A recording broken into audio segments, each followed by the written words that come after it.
Good morning students. बेटा हमारा chapter जो हमने कल स्टार्ट किया था that was people as a resource. ठीक है, ये चैप्टर हमने स्टार्ट किया था जहाँ पर हम ये देख रहे थे कि पीपल यानी लोग जो काम में लगे हुए हैं वो भी हमारे लिए एक तरीके से संसाधन ही माने जाते हैं। ठीक है, तो आज हम इस चैप्टर को आगे कंटिन्यू करेंगे। तो देखो आप यहाँ पर जो आपको ये पिक्चर्स दिखाई दे रही हैं, यहाँ पर आपस में बच्चे क्या बात कर रहे हैं कि what is human resource. Human resource क्या है? इज़ इट लाइक लैंड और लेबर? और बॉय क्या रिप्लाई करता है? No, it is more than that. ठीक है, तो ह्यूमन रिसोर्स क्या है? ह्यूमन रिसोर्स एक ऐसा रिसोर्स है जो लैंड और लेबर की तरह एक रिसोर्स तो है लेकिन उससे भी बहुत ज़्यादा इम्पॉर्टेंट है। ठीक है, यानी जो हमारे चलो हमारे बेटा 4 फैक्टर्स ऑफ प्रोडक्शन होते हैं। ठीक है, उत्पादन करने के लिए हमें 4 फैक्टर्स की ज़रूरत होती है, ये मैं आपको बताती हूँ।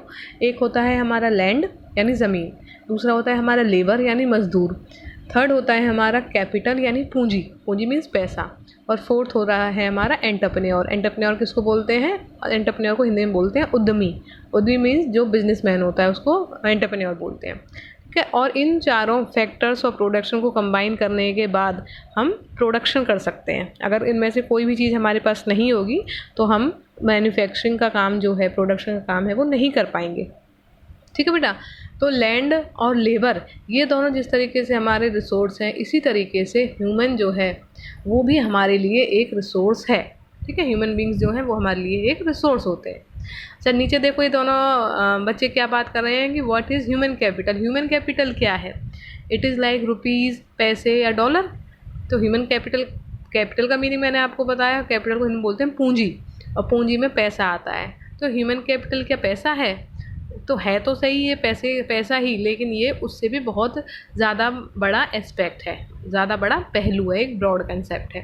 ठीक है, तो मैंने इनिशियली थोड़ा बहुत आपको इसके बारे में बता चुकी हूँ, धीरे धीरे हम इसके बारे में और भी डिस्कस करेंगे। ठीक है, तो कल हमने ये पढ़ा था बेटा कि ह्यूमन बींग्स जो हैं, पीपल जो हैं, किसी भी कंट्री के पॉपुलेशन अगर ज़्यादा है तो उसको हमें एक बोझ नहीं मानना चाहिए। अगर हम अपनी पॉपुलेशन के ऊपर अच्छा खासा खर्च कर रहे हैं, उन्हें अच्छी एजुकेशन दे रहे हैं, अच्छी उन्हें स्किल दे रहे हैं, ट्रेनिंग दे रहे हैं, तो वो एक कंट्री के लिए एक संपत्ति का रूप ले सकते हैं, एक एसेट का रूप भी ले सकते हैं। ठीक है, ये चीज़ हमने कल पढ़ी थी। अब देखो एग्ज़ाम्पल आपको दिया हुआ है कि India's green revolution is a dramatic example of how the input of greater knowledge in the form of improved production technologies can rapidly increase the productivity of scarce land resources। ठीक है, तो बेटा जैसे हमारे जो लैंड रिसोर्सेज है वो तो लिमिटेड है, क्योंकि हमारे पास जो लैंड है, ज़मीन जो है वो लिमिटेड है, हम उसको इंक्रीज़ नहीं कर सकते, और जो हमारे पास लैंड अवेलेबल है उसका भी हम बहुत ज़्यादा ऑलरेडी यूज़ कर चुके हैं। ठीक है, जो हमारी खेती बाड़ी के लिए जो ज़मीन यूज़ हो सकती थी वहाँ पर इंडस्ट्री सेटअप कर दी गई है, वहाँ पर रेजिडेंशियल एरिया बना दिया गया है, जिसकी वजह से लैंड क्या हो गया? लिमिटेड हो गया। ठीक है, अब लैंड को तो हम बढ़ा नहीं सकते।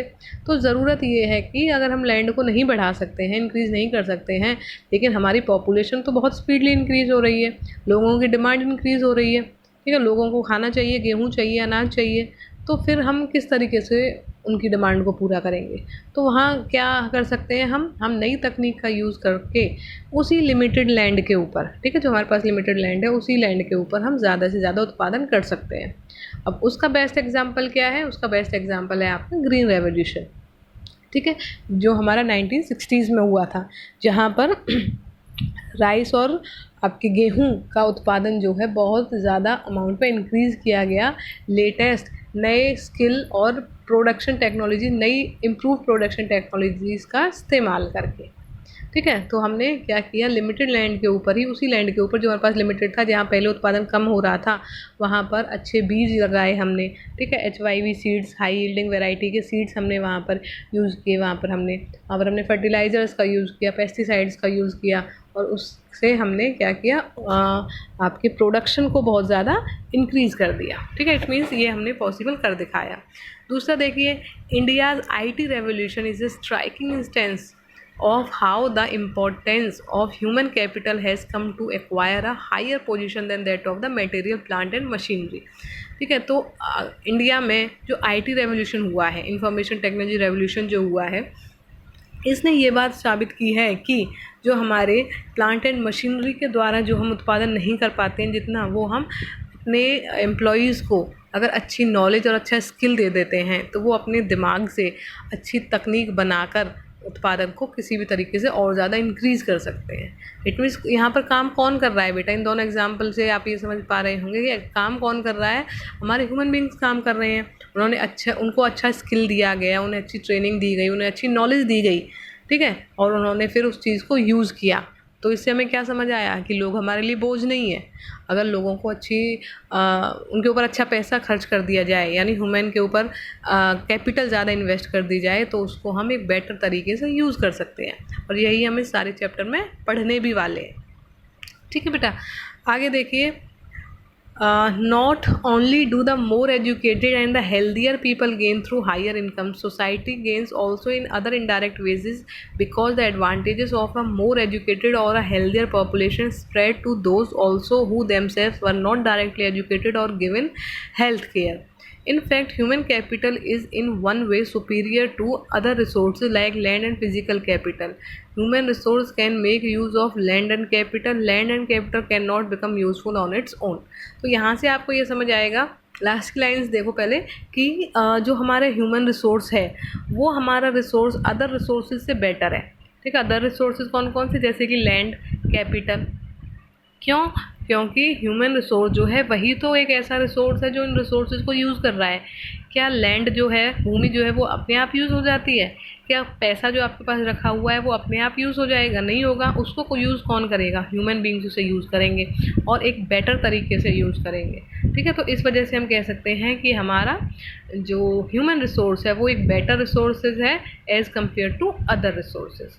ठीक है, और दूसरी इम्पॉर्टेंट बात कि अगर आपके ह्यूमन रिसोर्सेज जो हैं वो ज़्यादा एजुकेटेड होंगे, हेल्दियर होंगे, तो वो अपना तो फ़ायदा करेंगे ही करेंगे। ठीक है, उनके अपने फ़ायदा करेंगे, अपनी इनकम को ज़्यादा इंक्रीज़ करेंगे, साथ ही साथ वो सोसाइटी का भी फ़ायदा करेंगे, सोसाइटी को भी फ़ायदा पहुँचाएँगे, उन लोगों को भी फ़ायदा पहुँचाएँगे जो उनसे जुड़े हुए हैं। ठीक है, इट मीन्स एजुकेटेड लोग और हेल्दियर लोग जो हैं वो सोसाइटी के बेनिफिट में काम करते हैं।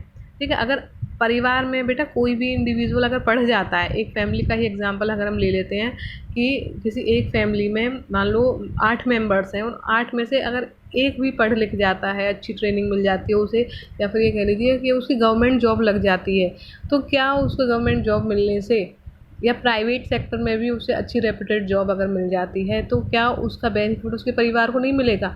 अगर क्या उसकी इनकम इंक्रीज़ होगी तो उसकी इनकम इंक्रीज़ का फ़ायदा उसके परिवार को नहीं मिलेगा? क्या वो पैसा अपने परिवार पे खर्च नहीं करेगा? उनके अपने छोटे भाई बहन पे, अपने बच्चों पे, उनके एजुकेशन पे, उनके हेल्थ पे, सभी के ऊपर तो वो अब पैसे खर्च करेगा। ठीक है, इट मीन्स कि जो बेनिफिट एक इंडिविजुअल को मिल रहा है उसका बेनिफिट धीरे धीरे और लोगों तक भी डायरेक्टली या इनडायरेक्टली किसी भी तरीके से पहुंच ही जाता है। ठीक है, आगे देखिए। For many decades in India a large population has been considered a liability rather than a asset, but a large population need not be a liability. It can be turned into a productive asset by investment in human capital, for example spending resources on education and health for all, training for industrial and agriculture works, and in the use of modern technology, useful scientific research and so on. ठीक है, तो हमारे भारत में जहाँ population इतनी ज़्यादा है वहाँ पर पहले इंडिविजुअल लोगों को, पॉपुलेशन को एक लाइबिलिटी माना जाता था, लेकिन अब धीरे धीरे ये महसूस किया गया है कि पॉपुलेशन लाइबिलिटी नहीं है, बल्कि पॉपुलेशन एक देश के लिए एसेट भी बन सकते हैं। लेकिन अगर बशर्ते आप क्या करो, आप उनके ऊपर किसी ना किसी रूप में इन्वेस्टमेंट करो। ह्यूमन बींग्स के ऊपर जो इन्वेस्टमेंट की जाती है उनके पढ़ाई पर, उनकी ट्रेनिंग के लिए, स्किल के लिए, उनकी नॉलेज को इंक्रीज़ करने के लिए अगर जो लोगों के ऊपर इन्वेस्टमेंट की जाती है उसे ह्यूमन कैपिटल कहा जाता है। ठीक है, तो अगर आप ह्यूमन कैपिटल पे इन्वेस्टमेंट करते हो तो आप अपने ह्यूमन रिसोर्स को एक बहुत ही अच्छा एसेट के रूप में कन्वर्ट कर सकते हो। ठीक है, आगे देखो बेटा, ये आपको स्टोरी दी हुई है, 2 स्टोरीज़ आपको यहाँ पे मिलेंगी बुक में, जो आप रीड करेंगे समझेंगे, जो मैं आपको थोड़ा सा बता देती हूँ।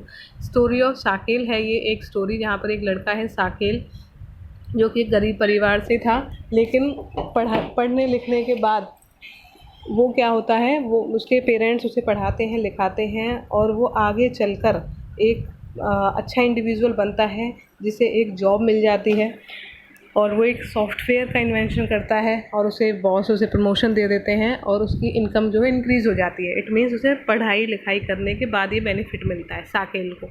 इसके बाद जो आप दूसरी स्टोरी देखेंगे विलास की, यहाँ पर आप ये देखेंगे कि विलास भी एक इंडिविजुअल था, उसकी भी वही कंडीशन थी जो साकेल की थी, लेकिन वो नहीं पढ़ लिख पाता है।